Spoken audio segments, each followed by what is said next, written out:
What's up, everybody? It's Kat, and in the first episode of Navigating the Kids Section, a guide to clothing for smaller people, I wanted to talk about tailoring, whether it be professional or self-tailoring, because I've had both. A lot of people see tailoring as one of those things that is an extra expense that's not necessary, but tailoring can really help the way your clothes fit you and give you a more variety of clothing to buy, whether if you're shopping in the kids section or shopping in a larger section per se. So I thought I would give you two examples, something that I've self-tailored, a professional tailoring I've done, and then show you how to self-tailor. And when I say self-tailor, I mean removing things that you don't necessarily want on your clothing, because a lot of the time that has stopped me from buying something that I like. If you like the color, if it fits, it's just one thing that you don't like that you want off of it, you can take it off if you do it carefully. Alright, so my example of self-tailoring in this case is this flannel that I got from American Eagle.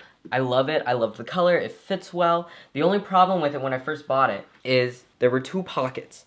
See, there's a pocket here now, and then there was another one over here, and they both had button flaps. I'm not a fan of button flaps, and I'm also not a fan of double pockets. I like one pocket on the left side. So, by self-tailoring, I took off the flap of the pocket, and then I took off the pocket itself. And now I have a flannel that I really like and I really love because I love the way it looks.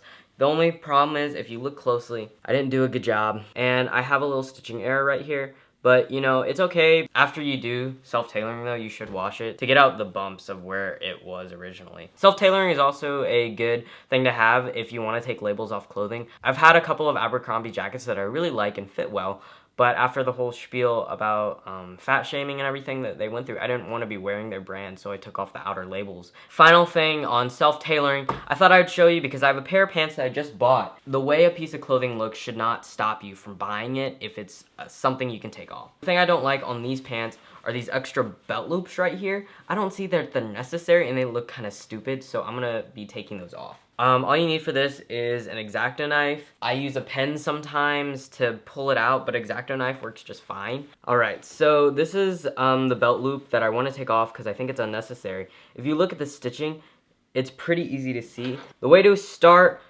self-tailoring is to simply take your device of cutting. It needs to be small, so X-Acto knives work fine. Slip it under one of the belt loops, or under one of the little stitches, like this, and just be very careful and cut it. And now you've begun self-tailoring. Good job. After that, this is where a pen usually comes in handy, or a pencil with a very fine tip, like this. And you just go through and pretty much stick it under the stitching and just pull it up, and you keep doing that until this can come off. Alright, so now I've removed the stitching, and as I look at it, it's probably really unnecessary for me to do that because it wasn't attached anyway because it's a belt loop. Good job, Kat.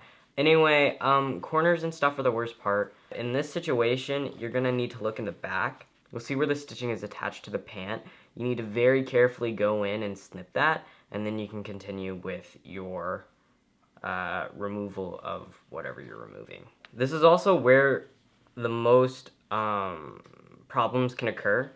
But after you make that first snip, you're gonna take your fine pointed pencil or whatever you're using and just slip it through and keep pulling it out. And I thought I'd take a moment to answer a question that some of y'all might have about self-tailoring, and that is, why don't you just cut it off? An example I have to answer this is this t-shirt, this sleeveless shirt. Pretty much the story behind this is it didn't fit right. My shoulders didn't fit it correctly, so I went ahead and removed the sleeves through self-tailoring, and it looks cleaner, it looks neater. You don't have the problem with it like fraying or anything, or constant strings coming out, because you didn't cut it, you just removed the stitching that connected the two things together. But that's pretty much the reason behind why I do this, because I want to leave my clothing options open and not let things that I can easily remove stop me from buying something that I'll wear and I'll enjoy.